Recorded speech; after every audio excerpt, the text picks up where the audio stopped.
It's great for Tim and myself to be back here again. This is the third year in a row we've come to talk about field testing of the 3.0 system. The first year we had our proprietary system, which we reported on, and last year we reported on the system as configured equivalently or exactly equal to the 3.0 now standard, the physical layer. I want to take a moment to thank Joe Ceccia and Gates Air for all their help with us in terms of doing the testing. And of course, I want to recognize our Korean LG colleagues who actually did the work to build and make the chip. So a little bit of an outline of what we want to talk about here. This is kind of a follow-up to our non-chip field test that I just mentioned. We have done recent tests with LG demodulator integrated circuit. It's a chip. It's ready for production, actually being used in sets in Korea who have started the 3.0 process there in a commercial way. We'll talk first about the configuration that we used and then a lot of time about the results and the discussion. And we also took the opportunity to do some comparison testing with layer division multiplexing, and Tim will talk about that as well. So why are we doing this? Well, first is we want to verify the operation of the first ICs. Our testing is absolutely emphasized on mobile and moving vehicles, handheld, not stationary testing, but moving mobile. Our measurements are all based on the physical layer only. We did not use video or audio, so it's data results, not picture results that we can share with you. We wanted to verify the relative performance of the physical layer components, the well-known bootstrap, the preamble, of which there are two parts to the preamble. It just allows us to get twice as much data, and a variety of the physical layer pipes for different degrees of robustness. And as I said, we'll compare the LDM to the standard PLP configuration then. So here's the board that we used. It's about maybe 4.5 inches square. It has a demodulator IC on it. It also has the tuner. The demodulator IC also has the capability for doing ATSC 1.0, or as we say, VSB. So the same chip can do either. Kind of a comparison of what we did last year with a field programmable gate array receiver, the rack there if you like, and the little board with the demodulator chip. So our setup in Cleveland, where we have been 3 years now in a row, is using the channel 31 transmitter, which is actually owned by the Tribune there, and it's used as part of the Fox facility. The current license holder for that station is NAB. The power amplifier, or the power ERP, is about the same as what we've used before, almost a half a megawatt. HAAT is shown, polarization is shown on the slide as well. So we chose 3 different PLPs, or 3 different configurations, as shown here. So let's talk about what these are. The first one has a white noise threshold, or a signal-to-noise ratio, of minus 1.3 dB. Very, very robust type of a signal.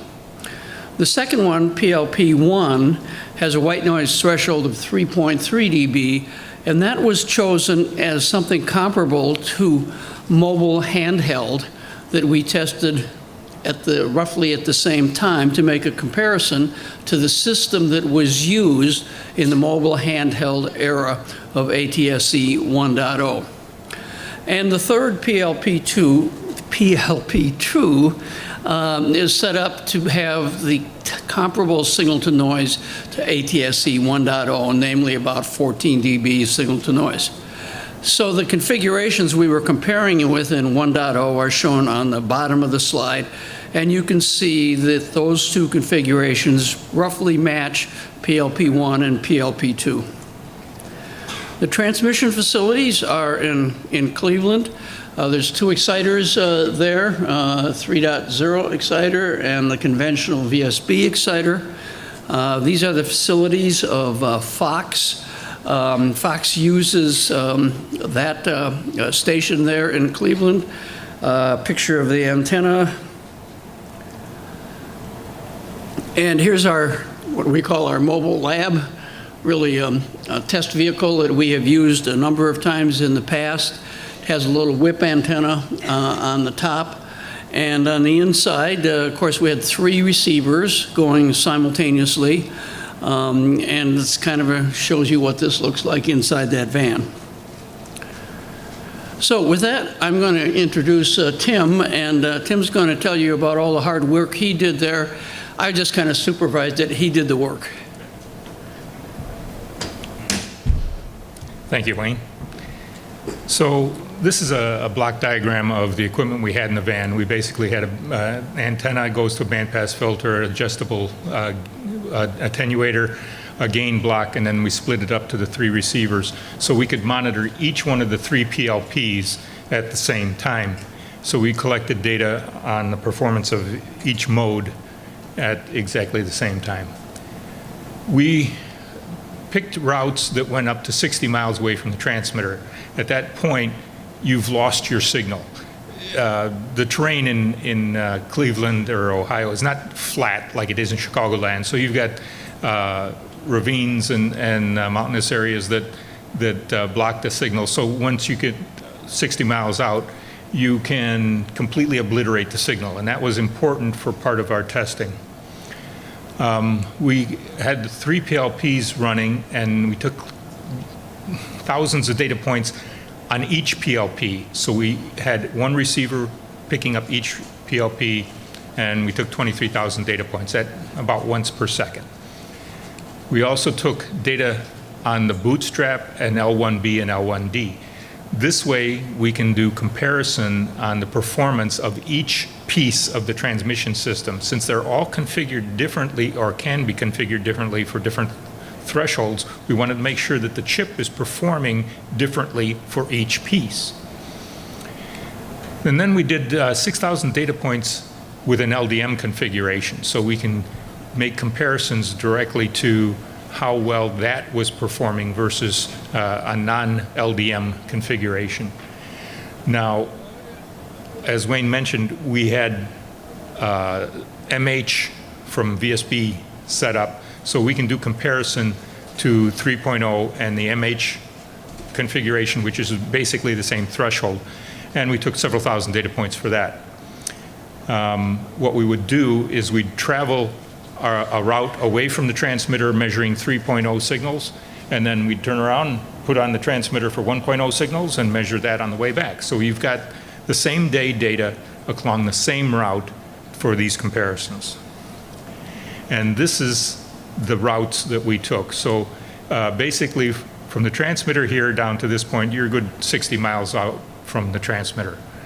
There are ravine areas along here that basically block out the signal. So the intent was to reach a point or drive in the area where the signal comes and goes so that you have complete measurement of the performance of everything, including the bootstrap, which is extremely robust. So you have to get really far out and beyond the point of collecting any PLP data in order to kill the bootstrap.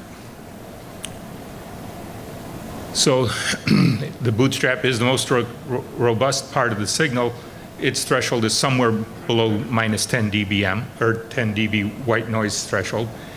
The preamble comes in 2 pieces, L1B and L1D, which you can set to different thresholds if you want. In our case, we had them both at about minus 3 dB. And these chips and the software that we use to monitor them allow us to get the data of the performance of each separate piece of the transmission system.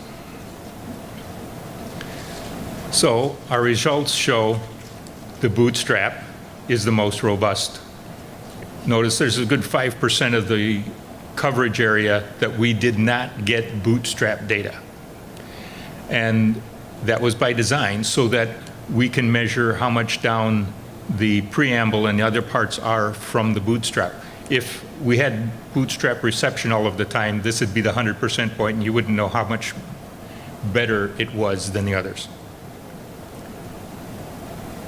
So it matched what we expected. The bootstrap was better than the L1 data, or the preamble, and the preamble shows much better robustness than the PLPs, and even the most robust PLP that we had, which has a negative threshold, you can see is here. So we've got our bootstrap, our preamble, 2 pieces of preamble, and our PLP, PLP, and PLP2. Well, what happened here? The PLP2 was set for a 14 dB threshold and not any mobile parameters. So its performance does not do mobile. And so that was completely expected. So to give you an idea of what the white noise threshold is on each of these, you got -10, -3 on each of these, -1, and 3 dB, and then the 14 dB down here. So they performed in order, thank goodness. Everything worked out the way it was supposed to. That 14 dB sounds pretty close to 15 whatever. The 14 dB is supposed to be very close to the 15 dB of VSBs today. So our stationary service did as expected, poorly. The PLP 0 with the negative white threshold did better than PLP 1. Like I said, they all did their order properly. PLP 1 did better than ATSC MH at similar threshold. Well, how do we know that? That shows up here. In this column, we've got MH measured. Now again, these were measured the same day along the same route. So if you compare PLP 1, which was basically the same threshold as the MH, you can see that the PLP 1 did better. So we're showing that our implementation in the chip matches the mature implementation that we had for VSB. And what we have up here, I showed this to some slides to some other people, and so I got a little bit of feedback. What does this red part really mean? What that means in these graphs is that's where we lost the preamble data. So here it says unlock, but basically that's areas where we lost all preamble data. So we're beyond the threshold of the preamble this percentage of the time. And the green bars are perfect reception. The yellow bars are you're taking some to all errors in your PLP. So if we went back a couple of slides here, you can see what the thresholds are for these different aspects of the signal. And over these periods here, whereas the threshold for the preamble is about -3, and PLP1 is a -1 dB, so you've got a 2 dB window of going from good to dead. In the next one, it's a 40 or 7 dB window, and then the third one here, it's a much larger window. So when you have a 14 dB range for a window like that, you're not going to be getting any reasonable data for this percentage of it. You really have a threshold that's going to die very close to your waterfall point. So the white noise threshold is a good indicator for relative performance between the different pieces of the signal or the different PLPs, but it doesn't really tell you how much signal you need in the field in order to pick that up. So yeah, you've got a 15 dB threshold or you've got a 3 dB threshold. Well, what does that translate to in your field strength you needed to get a clean reception? What we've got here is a statistical data of the received signal strength for all of the different data points that we took. So if you look here, these vertical bars are the white noise threshold equivalent for PLP 0 and PLP 1. So if you build a receiver that has, if you're working on a mode that has a -1 dB threshold, you should be able to go down to about a -100 dBm. And that'll work perfectly in your test bench. The real world is going to have other impairments in that signal besides your white noise. You've got ghosting, you've got other interference into the channel. So you have various percentage of reception for those lower signals. But once we reached -80, you basically have pretty darn good reception. If you look at a point that's about 15 dB down from the white noise threshold, or up from the white noise threshold, that's where you're getting about 90% reception. So you have a pretty good reception point, 15 dB or so above the white noise threshold of the receiver.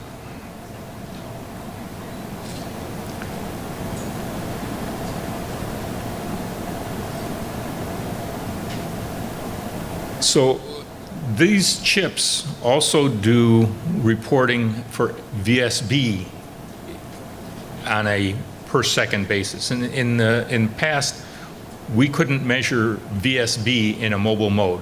We could do VSB stationary measurements, but we didn't have any hardware or software to monitor VSB in, I'm talking 8 VSB stationary mode, in a mobile environment. So, of course, I'm an engineer, I gotta find out, what's it really gonna do? It's gonna do like crap.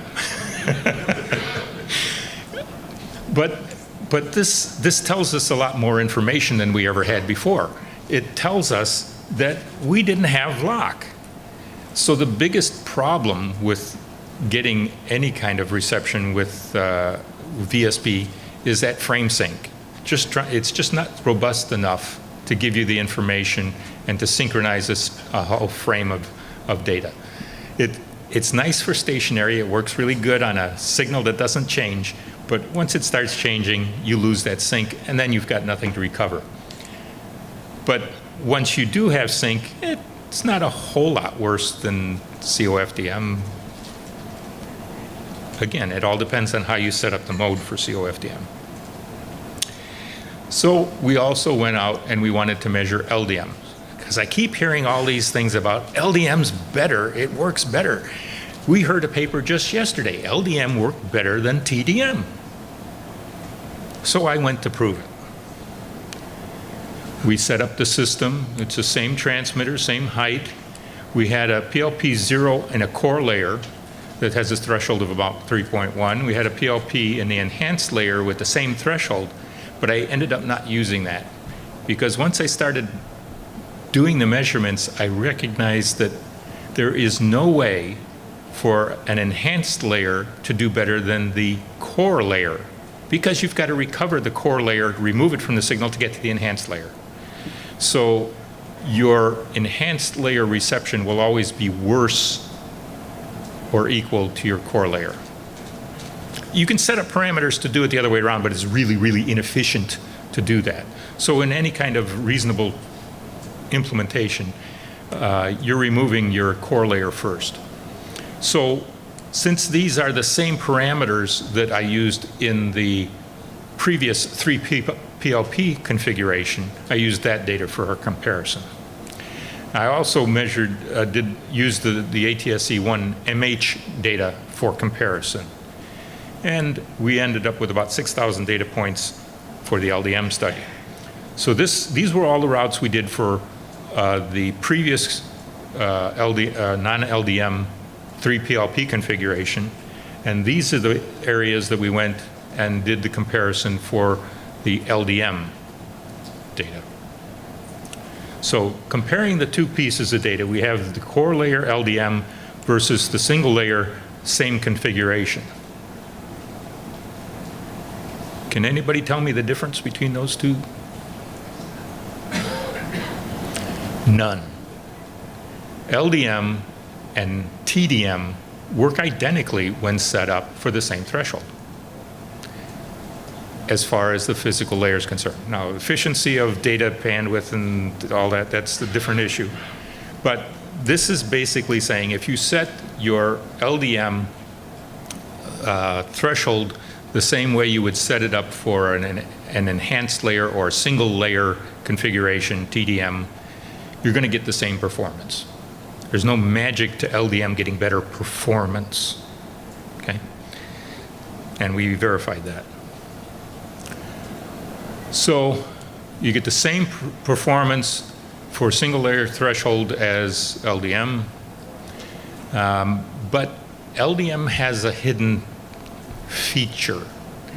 In any receiver that's going to pick up LDM, you have to have the receiver on during the entire LDM signal.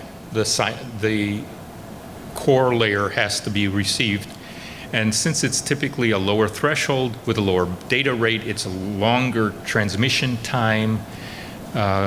Typically, it would be an entire frame over your enhanced layer, which means your receiver is on 100% of the time to recover the data. In ATSC MH, it was designed so that it was a time division multiplexing. So the receiver was only on a certain percentage of the time, and then it would turn off. You'd still process the data and display. But even that, a small amount of time that you turn off the receiver was a significant battery savings. All right. So what happens here with LDM is you can't turn off the tuner. You have to have it on all the time, which means you're taking that power hit. And it's not like 2%. It's somewhere in the order of 20% of battery life. So that's become significant for your handheld devices. Now, the other thing is, if you want to receive any of the enhanced layer signals, you've got to still receive that LDM layer, remove it, and then get to the enhanced layer. So not only is there, if you're trying to receive an enhanced layer signal with a mobile device, you not only have the longer tuner time problem, you have the much more complex processing of the LDM layer and removal, and then processing your enhanced layer. So you're getting multiple hits on power if you're using LDM. And this is a picture out of one of the standards that just gives you the idea of what we're talking about. This is the core layer here. It sits on top of the enhanced layer. So you can have multiple PLPs that are less robust but carry more data underneath the more robust LDM layer. So you can pack things differently. You can get a little bit more data rate through the system, but it comes at you have to process the entire frame versus just a portion of the frame to get your mobile data. So we went through 3 different methods to modulate a signal at the same threshold. We got LDM, we got single layer TDM, and we've got MH. The LDM shows that it performs the same as the single layer TDM, and they both did better than MH did. So we've got the data here. We've got the LDM Core Layer, the single layer TDM, and MH. So again, they show you that the performance of the chip and basically the performance of 3.0 meets the goal of improving over the old system. Even MH, which was really, really good at the time, has been outdone.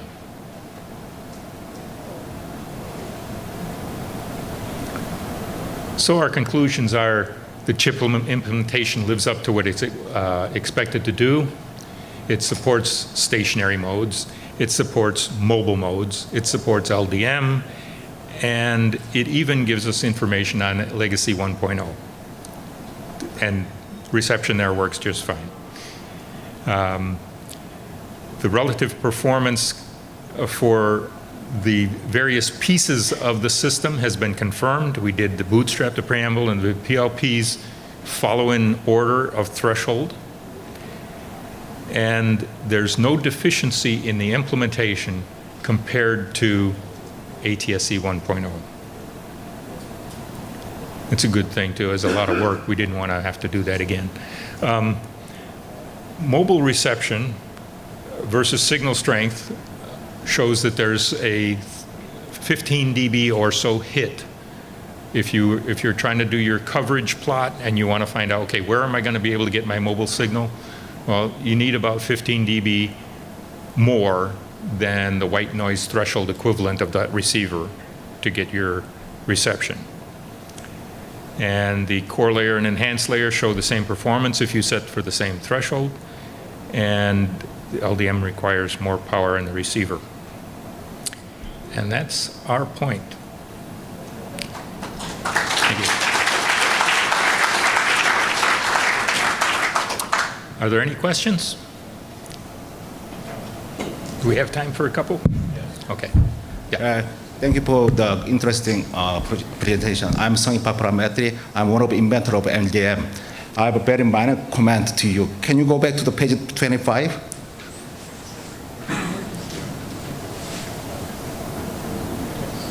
Yes.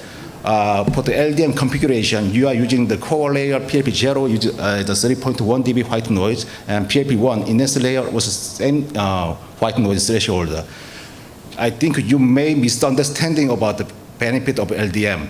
LDM, we, as the inventor of LDM, we recommend LDM in case that two PLP has a different SNR. In the case of the same SNR, of course, LDM doesn't have any gain compared to the TDM. This is fully discussed and verified several times.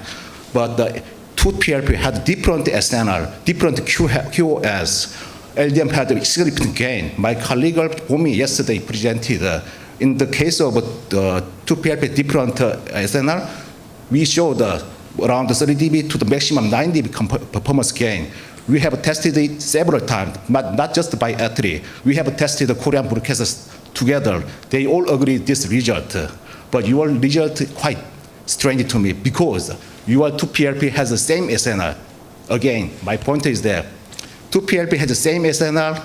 Of course, LDM doesn't have any gain, but two PLP has different SNR, I mean different QoS, LDM has gain. If you have time, you can test it. Thank you. Perhaps you missed when I mentioned I did not use PLP1 here for this comparison. So I was not comparing LDM and enhanced layer at the same threshold. That was my first intent, but that is not what I used for the data here. I used this PLP core layer and compared it against the configuration that we had on this system here, which is PLP1 at 3.3 dB. So this was the comparison point, not the same signal. And the point here is what we measured was two ways to do the same threshold. And if you put it to the same threshold, you get the same performance. What they showed in the paper yesterday was that LDM gave much better performance because it was set to a different threshold. Yeah. Here, this gives better performance because it's set to a different threshold. So there's nothing magic about LDM performance, it's magic about threshold. Sure. Yeah, as you commented, mobile performance highly depends on the required SNR, I mean the TOV.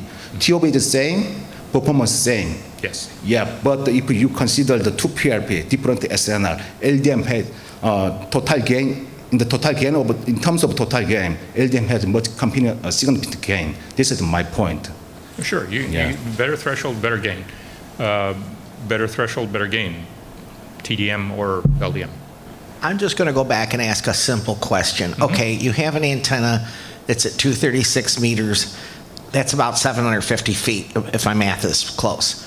What is the calculated line of sight threshold for an antenna at 750 feet. I've got a book in my car I'm going to loan somebody, but we could look it up. But the idea is that would be a nice overlay to showing your drive and how far you were actually from the transmitter. Yeah, I didn't I know we have the terrain issues to fight in northeastern Ohio, but the idea is on top of that, let's see how far out you get to the radio horizon. Yeah, I didn't include any of the drawings of the coverage circle, but typically that's around 50 miles, and we went out to 60. Okay.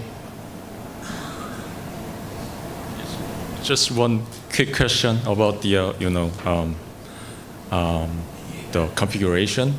I saw that for the TDM case, you had the theoretical SNR about 3.3 dB, and that gives the about 1.1 megabits of capacity.